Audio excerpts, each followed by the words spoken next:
Since the war, the prison system has been closed off from the outside world.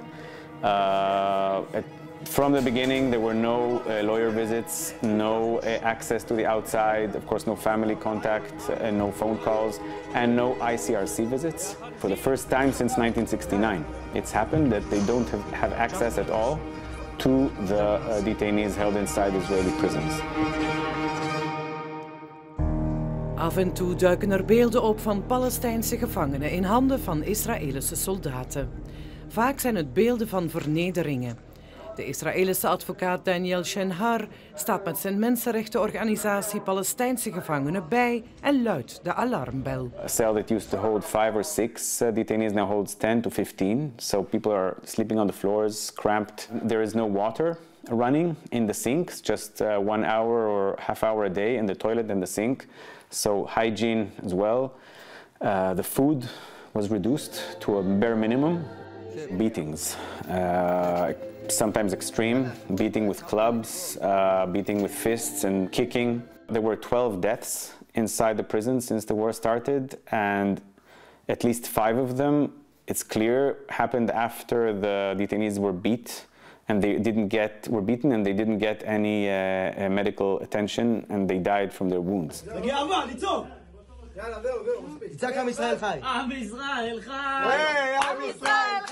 Groups of detainees were put on their knees, crouching with the Israeli flag on their back, and they were putting the Israeli national anthem on loudspeakers, like for 24 hours a day in the cells, for them to hear loud music all day.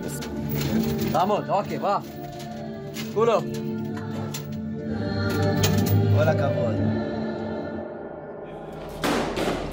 En dan zijn er de gevangenen uit Gaza.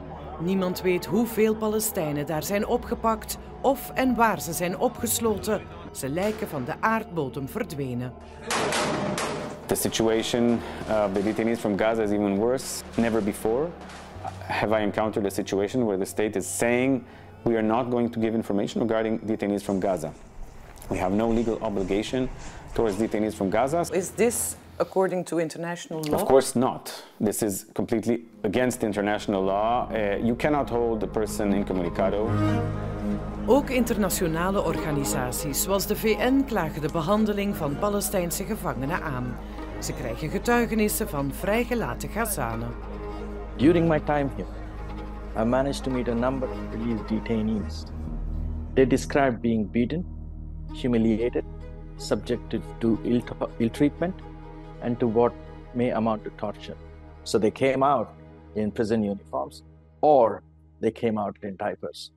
So we're not exactly sure why they were put in diapers and sent out, but they were clearly visibly shocked and even shaken. كان معاه سكينة صار يخبط في صبيعي.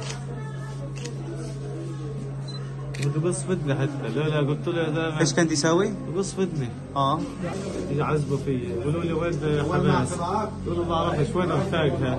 وين مخازنها تاعت الأسلحة؟ وين؟ يقولوا مدني أنا مدني.